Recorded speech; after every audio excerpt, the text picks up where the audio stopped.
성도 여러분들 안녕하십니까? 행복한 안식일입니다.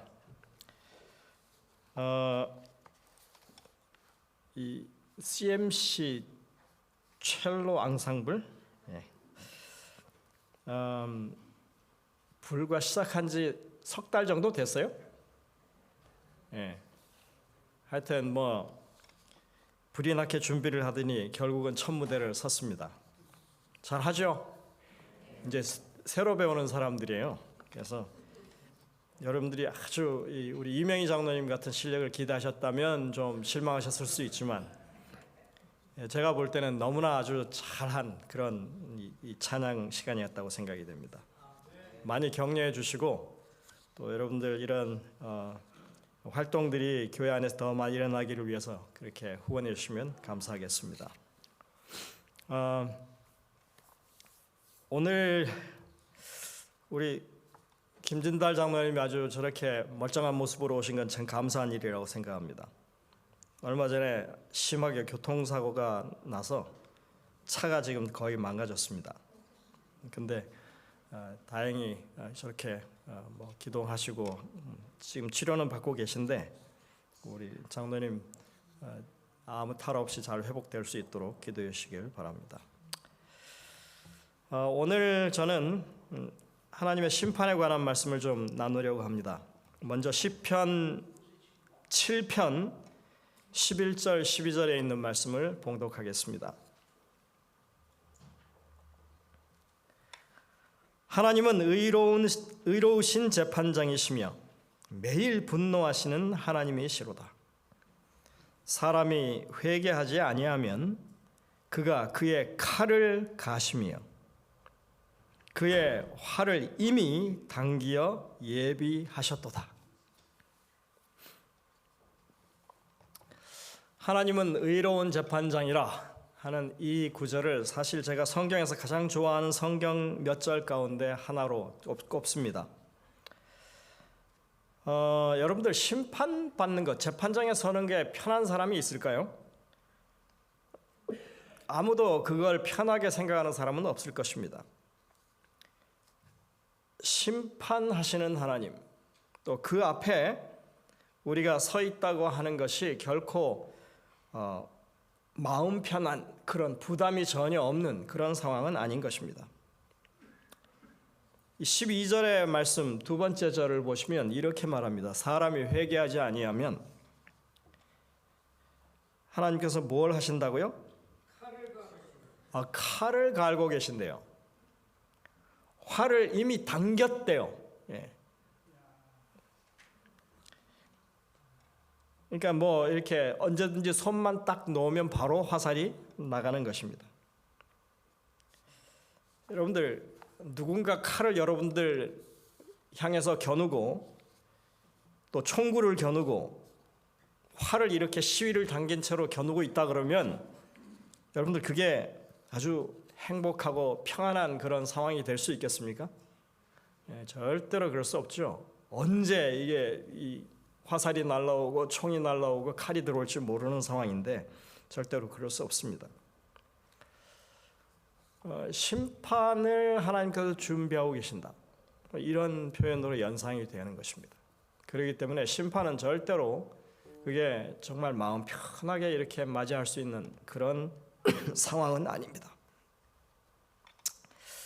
그런데 제가 하나님은 의로우신 재판장이시며 하는 이 구절을 왜 좋아할까요? 이것도 예전에는 그렇지 않았는데 그렇게 되는 계기가 있었습니다. 그 긴 얘기를 오늘은 좀 짧게 해야 될 것 같습니다. 제가 뉴욕에 2010년에 갔는데 12월 달에 교통 티켓을 끊었어요. 저희 사는 동네에서 신영이가 이제 곧 도서관에 있는데 좀 태워달라고 그래서 그때가 이제 크리스마스가 다가온 때인데 그냥 집에서 편한 차림에 있는 대로 그냥 차를 몰고 한 5분 거리밖에 안 되거든요. 도서관이. 가는 중간에 이 주유소를 딱 돌아서 우회전을 했는데 조금 있다가 경찰이 저를 잡아 세운 거예요. 그래가지고 뒤에 그 불이 안 들어온다는 겁니다. 그러면서 이제 딱지를 끊는데 그럼 뭐부터 요구해요? 면허증. 그다음에 뭐? 보험증. 근데 찾아봤더니 급하게 이렇게 편한 복장으로 나오느라고 지갑을 안 챙겨와서 면허증이 없어요. 그다음에 마침 이 보험증은 이 차를 어디 잠깐 맡겼었는데 그곳에 있는 거예요. 그리고 차만 가지고 왔어요. 보험증도 없죠. 그다음에 면허증도 없죠. 또 뒤에 이 불이 한쪽이 안 들어왔죠. 그러면서 이 사람이 뒤로 가더니 열심히 뭘 적어요. 그러더니 저한테 딱 티켓을 주는데 한 장이 아니라 5장을 끊었어요. 하나는 뭐냐? 아까 지금 세 개 얘기했죠? 하나는 제가 차선 변경을 하는데 깜빡이도 안 켜고 급차선 변경했다는 겁니다. 전 그런 기억이 없어요. 그냥 살짝 이렇게 그 동네니까 이렇게 살짝 비껴서 이렇게 간 것뿐인데 저보고 급차선 변경. 그러더니 하나 더 늘었죠. 4개예요. 마지막 하나는 뭘까요?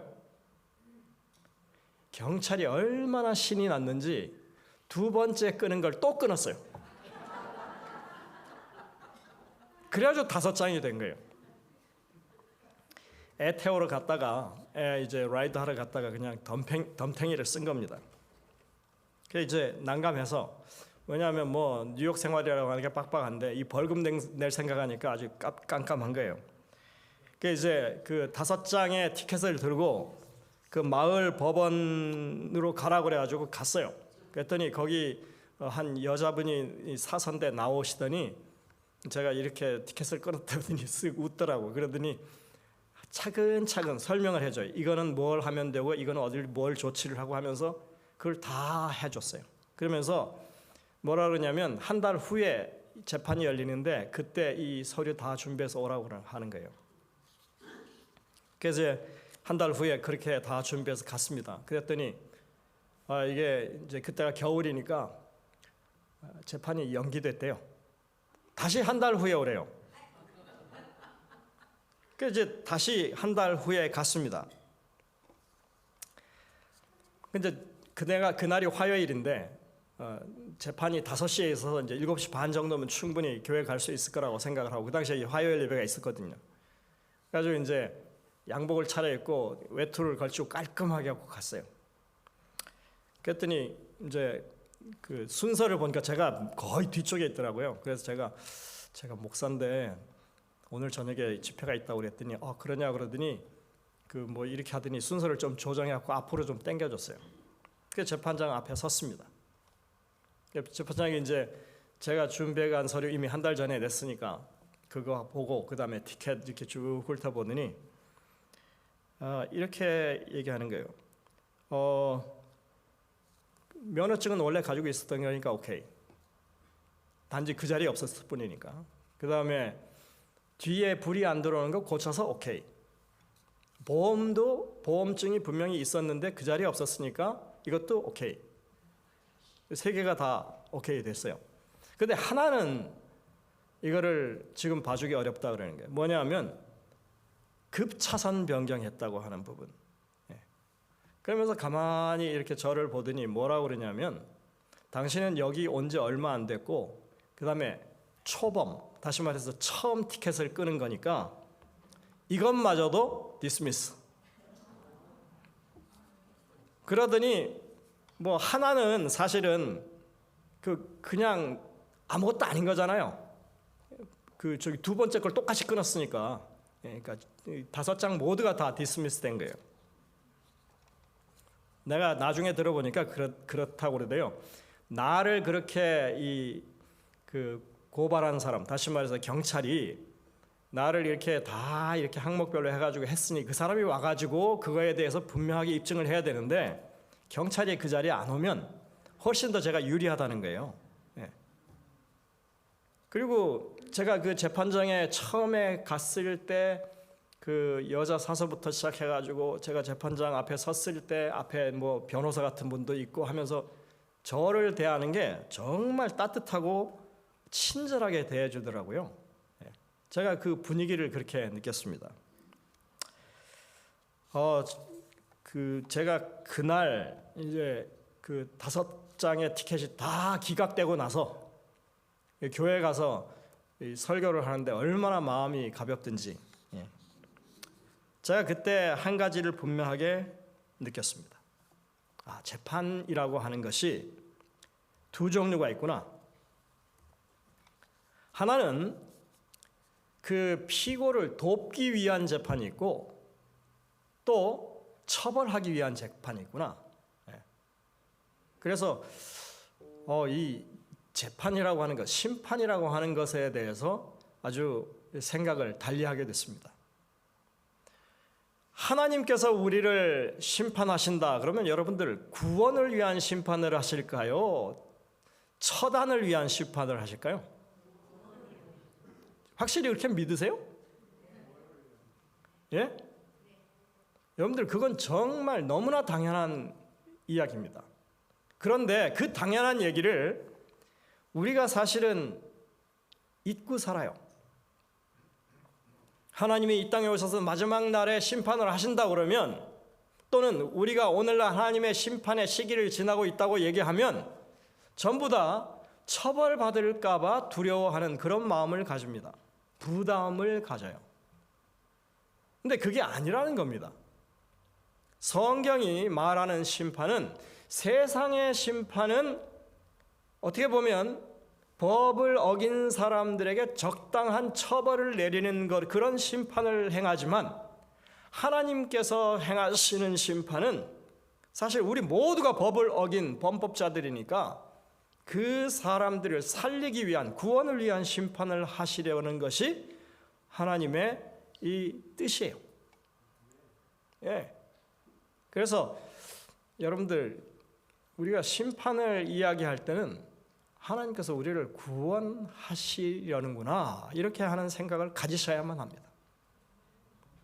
그래서 앞으로 누군가 설교를 하거나 혹은 여러분들이 어디서 책을 읽거나 성경 말씀을 볼 때 심판이라고 하는 표현이 나오면 하나님은 의로우신 재판장이시다.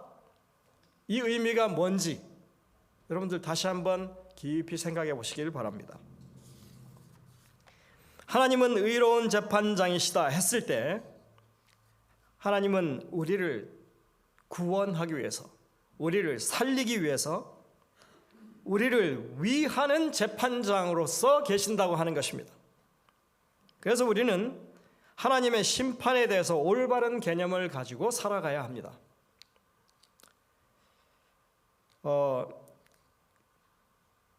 저는 하나님께서 성경을 우리에게 주신 목적이 우리를 구원하기 위해서 주셨다고 저는 믿는 사람입니다.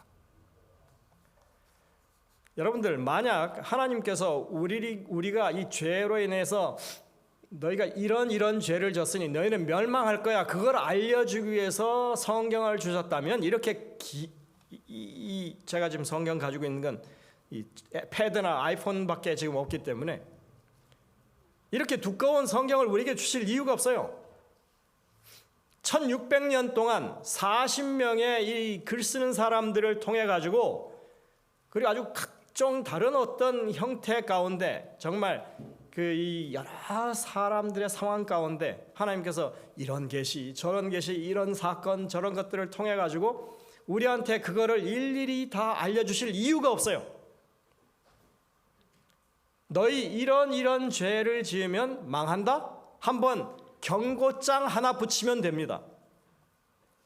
그런데 뭐하러 우리가 그냥 심판받고 끝날 존재들이라면 뭐하러 이런 두꺼운 성경책을 우리에게 줬을까요? 1600년 동안 왜 그것을 기록하게 했을까요? 인간이 경험할 수 있는 모든 삶의 경우 구석구석까지 하나님께서 어떻게 역사하시는지에 대해서 왜 밝히고 있을까요? 이유는 딱 한 가지입니다. 우리가 어떤 상황에 어떤 죄악 가운데 있든지 우리를 구원하시는 하나님의 모습을 보여주기 위해서 하나님의 구원의 의지가 이 장구한 세월 동안 계속되고 있다고 하는 것을 우리에게 알려주기 위해서 성경을 주신 겁니다. 그러니까 여러분들 우리가 하나님의 구원을 생각할 때도 마찬가지예요. 그냥 우리를 처벌할 요양이라면 성경도 주실 이유가 없고 경고장도 붙일 필요 없습니다. 그냥 그렇게 살다가 세상 끝날 때쯤 돼서 그냥 한꺼번에 다 멸망시키면 돼요. 그런데 하나님께서 굳이 심판을 베푸시는 이유는 뭐냐? 멸망시키기 위해서요? 아니요. 어떻게 해서라도 한 사람이라도 구원하기 위해서요.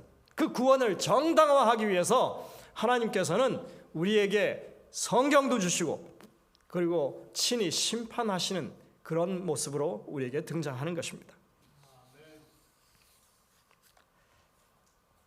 그래서 하나님이 의로운 재판장이라고 했을 때, 성경이 심판을 이야기할 때 하나님께서 우리를 신원해 주기를 원하시는 거예요. 여러분들, 신원이라고 하는 건 뭐죠? 그 사람이 그럴 사람이 아니야. 그 사람은 그러지 않아도 돼. 혹은 그 사람은 그렇게 했지만 내가 이런 이유 때문에 그 사람을 다시 복원시킬 거야. 우리의 그 신분 자체를 보장해 주는 것, 다시 회복시켜 주는 것을 신원이라고 합니다.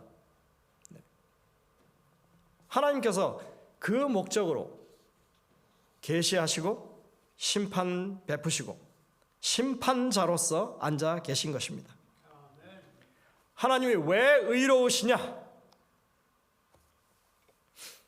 세상 법정에서는 이 법령을 딱 대가지고 이 사람은 이 법을 저질렀으니까, 범했으니까, 이 법을 어겼으니까 이 법을 어긴 것에 해당하는 형량, 처벌을 이렇게 받아야 한다고 처벌을 위한 그런 판결을 내리지만,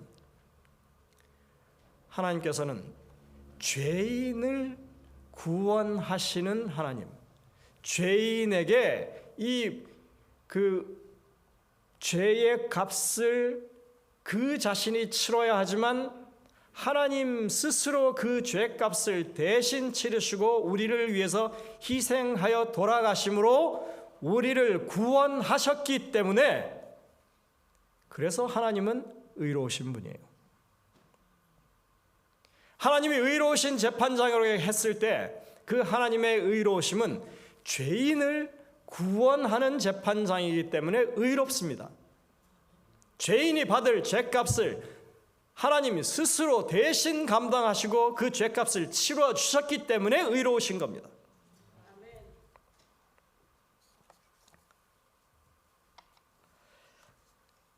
여러분들, 구원을 우리가 거저 받는다고 얘기하죠. 그죠? 근데 구원은 공짜입니까? 공짜 아닙니다. 제가 뉴욕에 있을 때 어떤 교수님 한 분이 교회에 잠깐 나오셨는데, 그분이 이제 아내를 따라서 교회에 나오셨었거든요. 어떻게 배웠느냐 하면 하나님은 우리를 그냥 거저 구원해 주신다고 배웠어요. 그러니 마음 편하게 교회 나올 수 있다고 생각했습니다. 근데 이 재림교회 와서 봤더니 이것도 좀 지켜야 되고 이것도 지켜야 되고 이렇게 그러더니 저한테 그래요. 아니, 처음엔 공짜라 그래서 왔더니 뭐 이렇게 요구하는 게 많아요, 그러더라고요. 잘못 배운 거예요. 우리가 그냥 쓰는 말 가운데도 freedom is not free라고 하는 말이 있습니다. 자유는 공짜가 아니다. 그냥 얻어지는 게 아니다. 여러분들, 우리 구원이 그냥 어디 길 가다 그냥 주운 거예요? 아니잖아요. 예수님이 이 땅에 오셔서, 하나님이신 예수님이 이 땅에 오셔서 우리의 죄값을 위해서 정말 값으로 환산할 수 없는 그 무한한 희생을 치르셨기 때문에 하나님의 생명값으로 우리가 구원받은 거잖아요. 그러니까 우리는 절대로 공짜로 구원받은 게 아니에요. 무엇과도 바꿀 수 없는 하나님의 생명을 가지고 우리가 구원받은 겁니다. 그런데 사람들은 그냥 공짜로 구원받았다고 생각해요. 왜? 하나님이 우리 죄를 사해 주셨다고 그러는데 나는 내가 죄 있다고 생각해 본 적이 없어서 그 허구의 죄 같아요. 그런데 내가 구원받았다고 하는 것도 구원받기 전이나 구원받은 후나 침례받기 전이나 후나 내가 뭐 특별하게 사람이 인간적으로 좋아진 것 같지 않은데 구원받은 하나님의 성도라 그러니까 이게 별로 실감이 나지 않고 그게 정말 얼마나 가치 있는지를 잘 모르는 거예요. 네, 여러분들 정말 우리가 신앙을 진실되게 시작하면 성령께서 우리 마음 가운데 우리의 심령에 좌정하시고 하나님의 말씀 가운데 구원의 은혜가 무엇인지를 깨우치게 되면 우리의 판단 기준은 달라지게 되는 것입니다. 그것이 얼마나 값진 구원인지, 얼마나 큰 구원인지, 내가 얼마나 가치 있는 존재가 되었는지 그것을 깨닫게 된다고 하는 것입니다. 아직까지도 내 구원이 그렇게 귀하고 존귀한 것인지, 정말 엄청난 이 값으로 살 수도 없는 그런 귀한 것인지 이해가 되지 않는 분이 계시다면 여러분들 하나님께 구하게 되시기를 바랍니다. 성령의 역사하심이 그 마음 가운데 계속해서 정말 하나님의 그 크신 구원을 우리 마음 가운데 느끼고 깨달을 수 있게 해달라고 그렇게 구하고 말씀을 보게 되시길 바랍니다.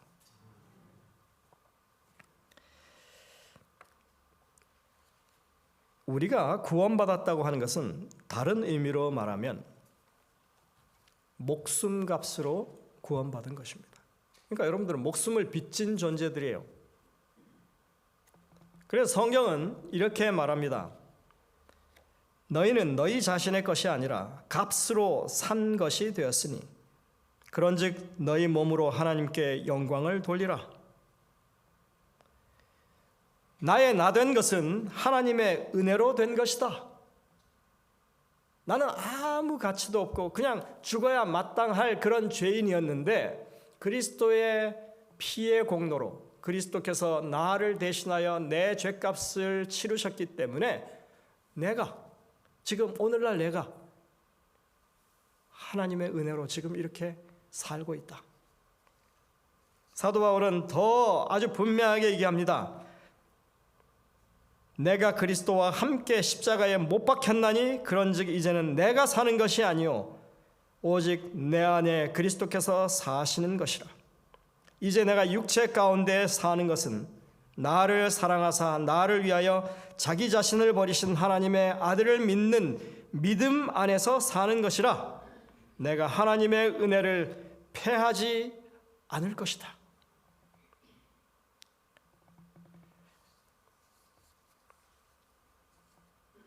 우리가 예수님을 믿고 침례를 받았다고 하는 것은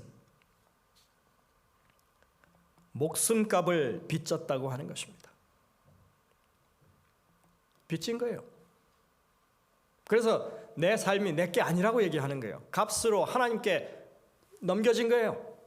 그리스도의 피값으로 하나님께 넘겨진 거예요. 그래서 나는 사는 거예요. 그게 하나님을 우리가 바르게 이해하는 것입니다. 이 구원을 바르게 이해하는 것입니다. 그런데 하나님 믿고 구원을 시켜놨더니 내가 잘나갔고 내가 잘해가지고 구원받은 양 그렇게 착각하면 그게 하나님을 모욕하는 것입니다. 그리스도의 이 십자가의 희생을 아주 업신여기고 깔보는 그런 일이 되고 마는 것입니다. 성경에는 그것에 대해서 분명하게 경고하고 있습니다. 우리가 하나님과 함께 일하는 자로서 너희를 권하노니 하나님의 은혜를 헛되이 받지 말라. 이 헛되다고 하는 이 말은 텅 비었다는 얘기입니다. 아무것도 없어요. 껍데기밖에 없어요. 우리가 받은 구원이 그냥 껍데기밖에 없는 거예요. 속이 없어요. 여기 보니까 정말 아무것도 아닌 것처럼 여기는 거예요. 천박하게 생각하는 것입니다. 그리고 아무 가치가 없는 것으로 여기는 것입니다. 그래서 기독교 안에 아주 유행하는 표현이 하나 있죠. 값싼 은혜, 값싼 구원.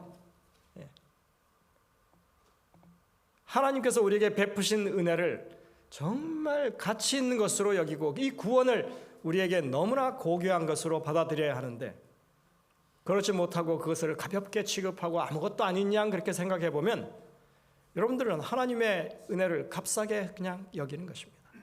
치부해 버리는 것입니다. 성경에 보면 1만 달란트의 비유가 나오죠. 1만 달란트의 비유는 정말 우리가 이 구원의 가치를 얼마나 높이 사야 하는지에 대해서 얘기해 주는 것입니다.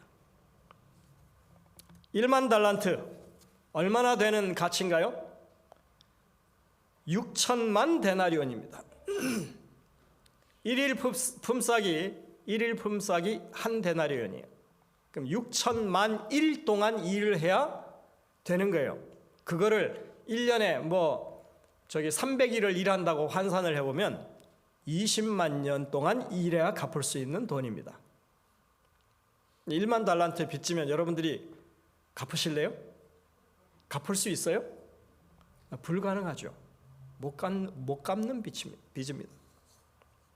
근데 그거를 그 왕이 그냥 한순간에 탕감에 이 면제를 해줬어요.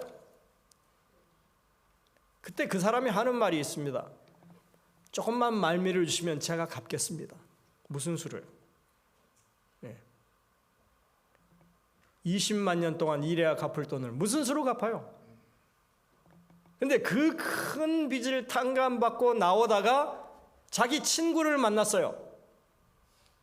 1만 달란트의 비유는 그냥 1만 달란트 빚을 왕이 탕감해줬다 이걸로 끝나는 비유가 아니에요. 그 다음 이야기와 밸런스가 맞아야 이 1만 달란트 비유는 의미가 있는 것입니다. 이제 1만 달란트 대 자기 친구가 빚진 게 얼마예요? 100데나리온이에요. 100데나리온.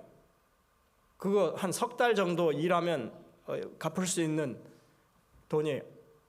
근데 그거 못 참아주고 어떻게 했어요? 지금 자기는 20만 년 동안 일해야 될 품삯을 다 탕감받고 나오는 길인데 석 달만 일해서 갚을 수 있는 돈을 안 갚는다고 그 친구 멱살을 잡고 고소해서 집어넣었어요.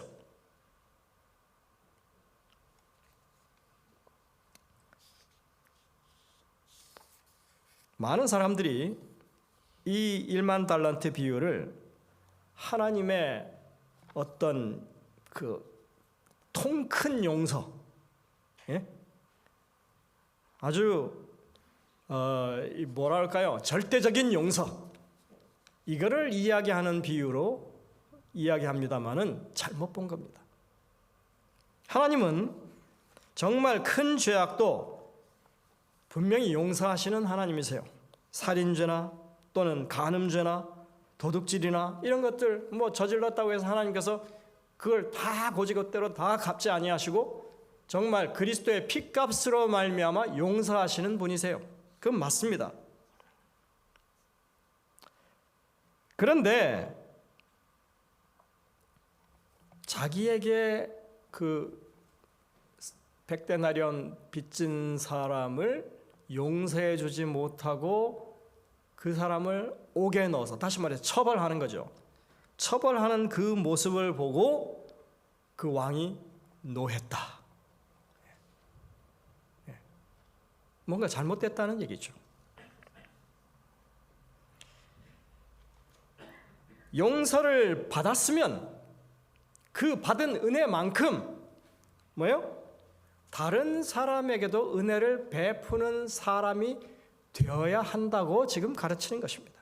그래서 이 1만 달란트 빚진 자의 비유는 절대적인 용서에 대한 비유라기보다는 그 은혜의 가치에 대한 비유라고 생각할 수 있습니다. 20만 년 동안 도무지 갚을 수도 없는 대대손손 여러분들 아담 때로부터 지금까지 우리가 몇천 년이라고 얘기하는데 6천 년이라고 얘기하는데 20만 년이면 얼마나 더 가야 돼요? 아직 만 년도 못 채웠어요. 근데 20만 년이요. 무슨 수로 채워요? 대대손손 종노릇해도 안 되는 일이잖아요. 이 불가능한 이 죄값을 치러줬는데, 그런 엄청난 용서를 받고 엄청난 은혜를 입었는데 그 받은 은혜 가운데 조금도 못 나눠줘요? 이것에 관한 얘기입니다. 만일 여러분들 가끔 이런 얘기들이 나옵니다. 어떤 중범죄자가 어린 아이를 성폭행하고 죽였습니다. 그런 일 많죠. 한국 사회에서도 아주 떠들썩한 얘기가 있죠. 근데 그 사람이, 그 중범죄가 이제 감옥에 들어가가지고 이 성경의 깨우침을 받고 하나님이 나를 용서하실 수 있구나. 그래서 그 신앙을 하게 됐어요. 그래서 자기가 얘기하기를 뭐라고 그러냐면, 제가 하나님의 은혜로 지금 용서를 받아서 나는 깨끗한 사람이 됐습니다. 심지어 자기를 찾아온 그 피해자의 어머니한테 그런 얘기를 했어요. 여러분들, 그러면 그 어머니가 그 용서를 참 당신은 참 신앙인이 됐군요 하면서 기뻐할까요? 말도 안 되는 얘기죠. 말도 안 되는 얘기죠. 그 영화로도 나와 있습니다. 미량이라고 하는 영화, 도간이라고 하는 영화. 예전에 한국에서 미투 운동이 한참 벌어질 때 검찰청 안에서 서모 검사라고 하는 분이 그 안모 검사장에 의해서 성추행을 당하고 했을 때 받았던 그 상처가 얼마나 큰데 그 사람이, 그 검사장이라는 사람이 교회에 가가지고 내가 하나님을 믿고 이렇게 죄사함을 받고 참 마음이 평안한 삶을 살고 있습니다 했더니 그걸 본 그 여검사가 터뜨렸죠. 내가 용서를 안 했는데 어떻게 용서를 받았다고?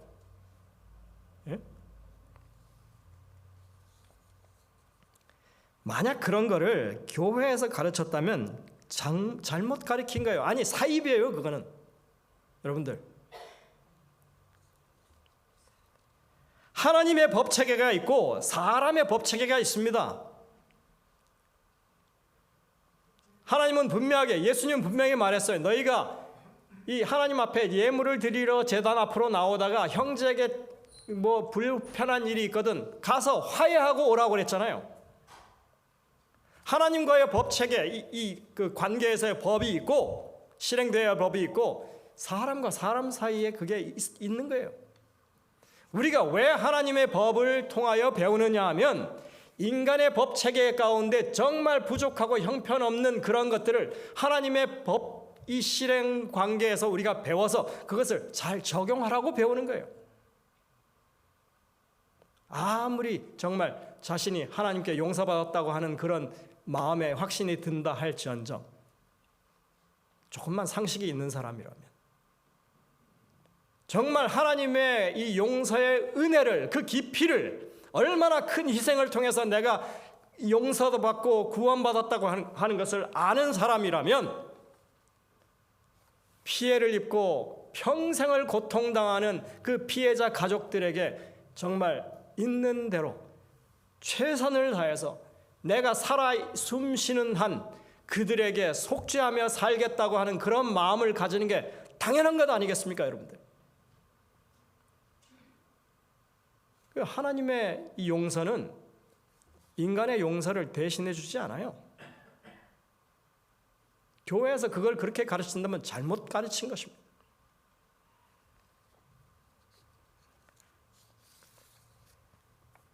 이 비유는, 이 1만 달란트의 비유는 하나님의 절대적인 용서에 대한 비유 아닙니다. 하나님의 용서의 크기와 같이, 그 깊이와 같이 그것을 내가 뼈저리게 경험했으면 다른 사람에게도 내가 그런 자세로 대할 것을 우리에게 가르치고 있는, 정말 현실적으로 우리가 이 죄인으로서 어떻게 살아야 할지에 대한 분명한 교훈을 주고 있는 것이 이 교훈인 것입니다. 이 비유인 것입니다. 더 나아가면 이 비유는 하나님의 율법을 우리가 어떻게 적용할 것인가를 말해주고 있습니다. 1만 달란트의 빚은 여러분들 우리가 도저히 갚을 수 없는, 이 죄라고 하는 게 그렇죠. 우리가 도저히 갚을 수 없어요. 죄 값을 의미하는 게 바로 이 1만 달란트의 빚입니다. 그거를 한꺼번에 탕감, 면제받은 사람이라면 그것이 하나님의 율법에 적용했을 때 나를 대신하여 희생하신 하나님의 은혜, 그것을 내가 깊이 생각하면서 하나님의 율법에 내가 전적으로 순종하고 살기로 그렇게 결심하는 결단이 일어나야만 되는 것 아니겠습니까? 우리가 살아가면서 가져야 할 판단 기준이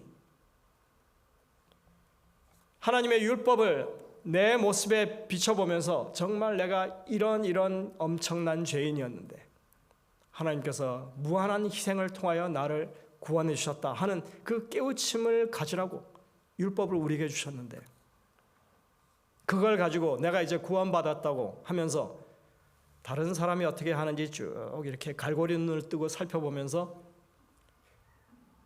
그걸 가지고 비판하고 판단하고 정죄하는 그런 일을 한다면, 지금 1만 달란트 비유에서 말하는 1만 달란트 빚진 자가 탕감받고 나오면서 자기에게 100데나리온 빚진 자를 용서 못하고 그렇게 처벌했던 것처럼 그렇게 한다면 그것은 은혜의 가치를 완전히 무너뜨리고 그 은혜를 정말 값싼 은혜로 만들어버리는 그런 일이 되지 않겠느냐 하는 것입니다.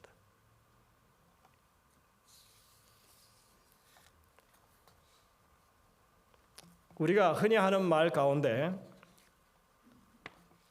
기마이라고 하는 말이 있습니다. 기마이. 이거 일본 말에서 온 거라며요. 제가 그래서 찾아봤어요.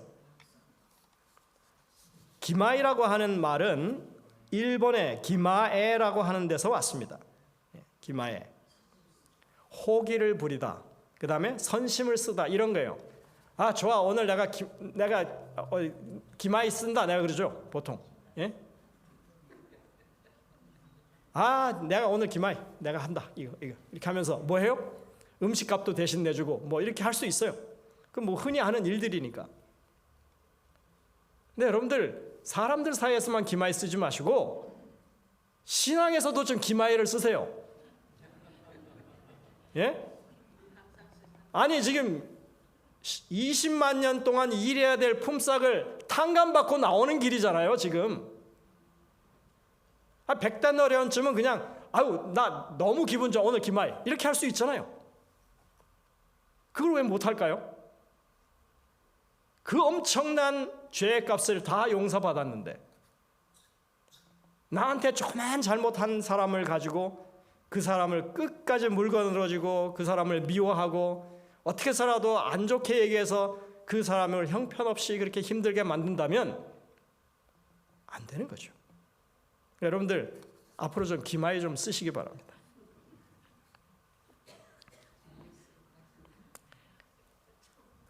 이 사람이 우리 임금님은 20만 년어치 빚을 한꺼번에 탕감해주는 통 큰 분이니까 다음에는 30만 년어치의 빚을 내가 써버려야지 이렇게 하면 되겠습니까?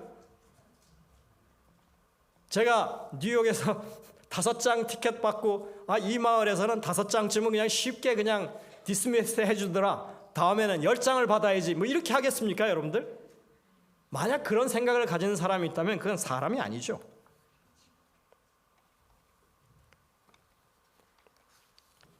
정말 은혜를 깊이 깨우친 사람이라면 더 성실하고 더 바르게 살기 위해서 노력하게 되는 것입니다. 이게 성경이 말하는 구원의 원리예요. 예? 그 성경에 보면 법을 잘 아는 유대인들이 법을 잘 아는 사람들이에요. 하나님의 율법에 대해서 아주 통달한 사람들이에요. 그 법을 잘 아는 사람들이 어떻게 하느냐? 법꾸라지, 법망을 피해서 요리조리 빠져나갈 생각을 하는 겁니다. 로마서 7장에 보면 뭐라고 나오냐면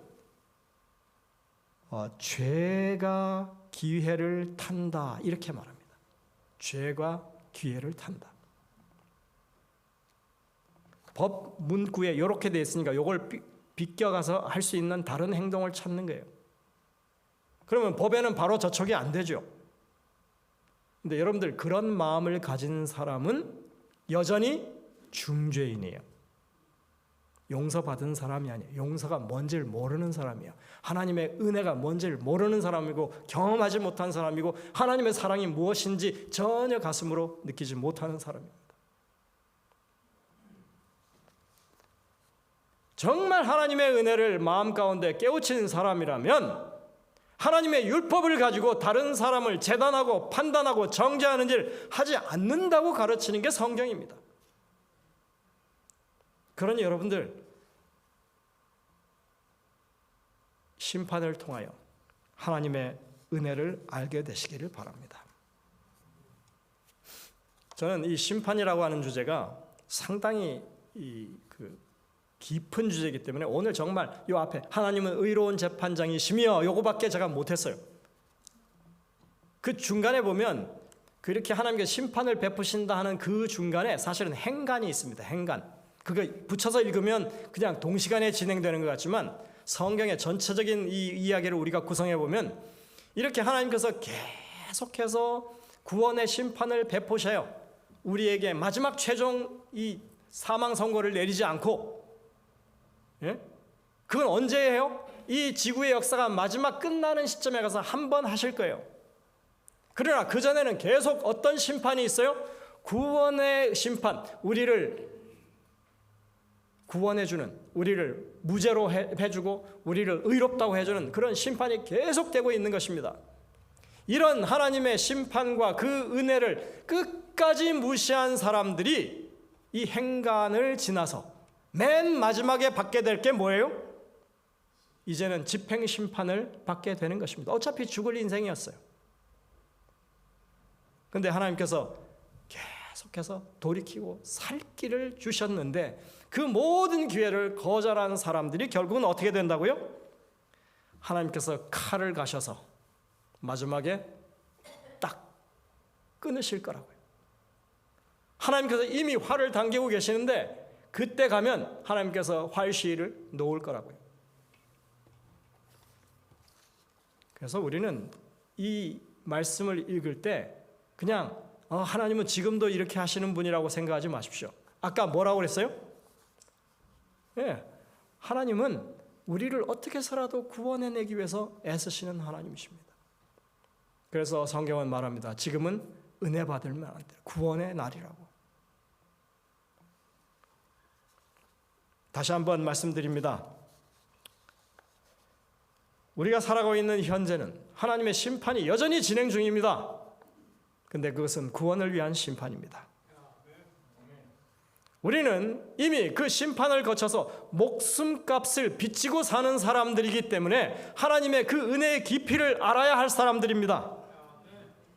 그래서 우리가 하나님의 율법에 늘 바르게 순종하려고 애쓰는 사람들이 되어야 한다고 성경은 가르칩니다. 여러분들 기회가 되실 때마다 하나님께서 우리에게 어떠한 심판으로 우리를 자유케 하셨는지, 우리에게 은혜를 베풀어서 구원을 주셨는지 여러분들 그것을 감사하며 살게 되시기를 간절히 바라면서 말씀을 드리겠습니다.